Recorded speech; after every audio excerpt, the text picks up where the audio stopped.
Hello friends, आज हम discuss करेंगे अबाउट इनवॉइस मैनेजमेंट सिस्टम जो कि एक नया अपडेट आया है। ये अपडेट 1/10/2024 से लागू होगा, यानी कि अक्टूबर मंथ का जो भी इनवॉइस है वो आप आईएमएस डैशबोर्ड में देख सकते हो। यानी कि अक्टूबर मंथ का जो भी जीएसटीआर 2बी जनरेट होगा 14 को, उस पे आप आईएमएस डैशबोर्ड में जाके उस पे आपको एक्शन लेना है, एक्सेप्ट करना है, रिजेक्ट करना है या फिर पेंडिंग रखना है। तो अब तक क्या था कि आपका जो जीएसटीआर 2बी जनरेट होता था उसके हिसाब से आप आईटीसी क्लेम करते थे और आपका जीएसटीआर 2बी में कोई भी एक्शन लेने का ऑप्शन नहीं था।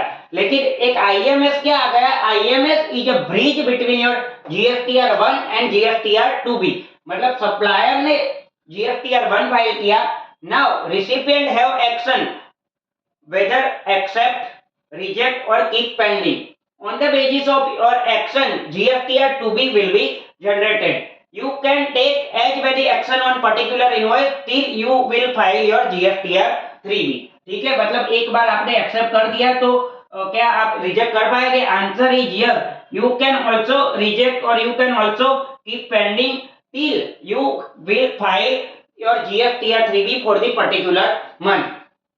अभी तक आपके पास एक्सेप्ट रिजेक्ट की फैसिलिटी नहीं थी। ये आईएमएस आ जाने की वजह से आपके पास एक्सेप्ट रिजेक्ट की फैसिलिटी आ गई।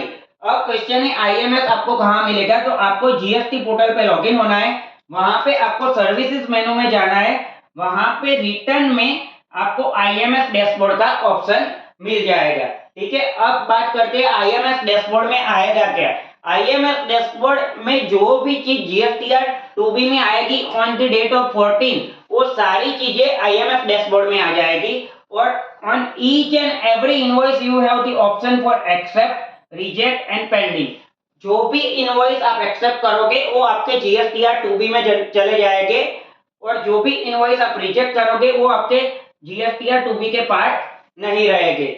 और मान लो कि कोई जीएसटीआर 2बी में यानी कि आईएमएस डैशबोर्ड में आपने जो भी इनवॉइस पेंडिंग रखे हैं वो आपके जीएसटीआर 2बी और आईएमएस में पेंडिंग रहेंगे।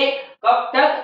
It will be keep pending till the time limit of section 16(4). That is आप आईटीसी कब तक ले सकते हैं? 30/11 ऑफ द नेक्स्ट ईयर और due date of filing the annual return whichever is earlier. मतलब अगर आपने कोई भी इनवॉइस पेंडिंग रखा है अपने आईएमएस में तो वो इनवॉइस की आईटीसी आप 30/11 of the next financial year और due date of filing the annual return whichever is earlier. मान लो कि आपने 30/6 को ही एनुअल रिटर्न फाइल कर दिया तो यहाँ पे 30/11 नहीं आएगी, 30/6 आएगी, क्योंकि फाइलिंग ऑफ एनुअल रिटर्न और 30/11 whichever is earlier you have to make action against this pending invoice. So I hope you will clear.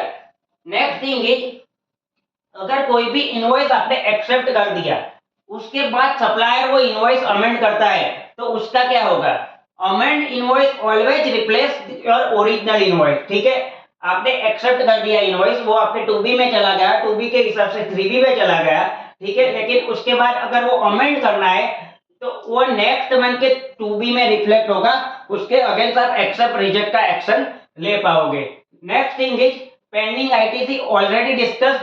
This ITC can be claimed later subject to time limit as per section 16 subsection 4।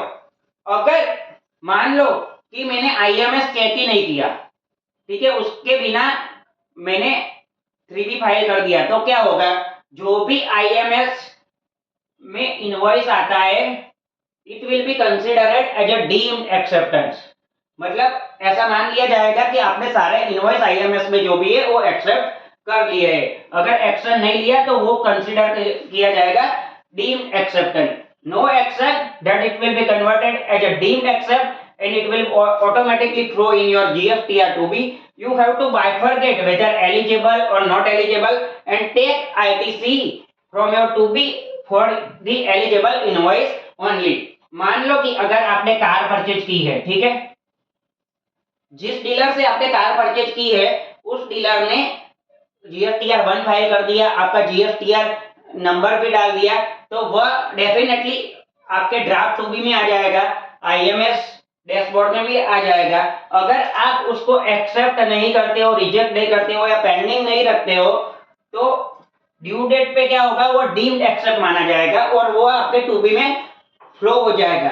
हालांकि AITC eligible ही नहीं है, तो it is better to take action against each invoice.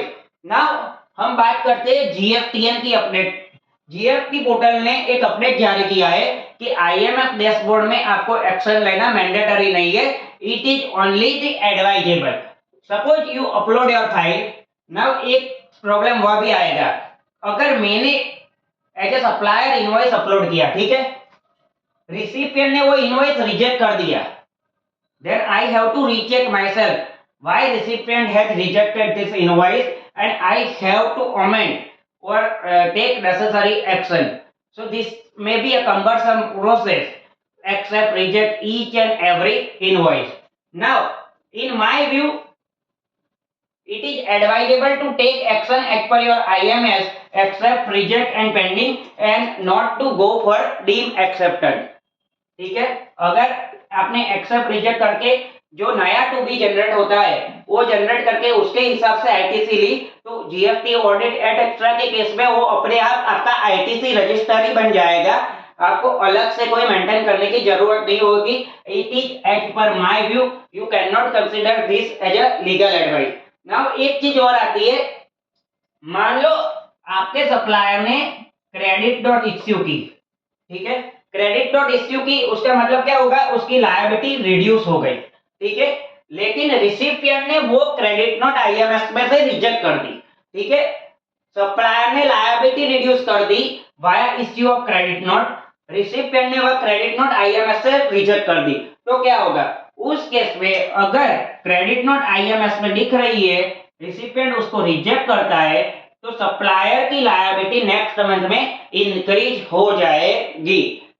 So there may be a very much problem between the supplier as well as the recipient due to this accept or reject. So I hope you will understand the update about GSTN portal about the IMS, that is the Invoice Management System. Friends, ये update 1/10/2024 या उसके बाद जो invoice generate हो गए उस पर ही लागू हो गए, यानी कि आपका सप्लायर 30/9 तक का कोई भी रिटर्न का इनवॉइस अगर वो after 11th of October file करता है, ठीक है, मतलब अगर सितंबर तक का कोई भी इनवॉइस अगर 11th अक्टूबर के बाद फाइल होता है तो वह नेक्स्ट मंथ के जीएसटीआर 2बी में आएगा, मतलब अक्टूबर के जीएसटीआर 2बी में नहीं आएगा, वह नवंबर के जीएसटीआर 2बी में आएगा, लेकिन वह इनवॉइस अक्टूबर का नहीं है, अक्टूबर पहले का है, तो उस पे आपको आईएमएस में एक्शन की अवेलेबिलिटी नहीं रहेगी, मतलब ये आईएमएस में उसी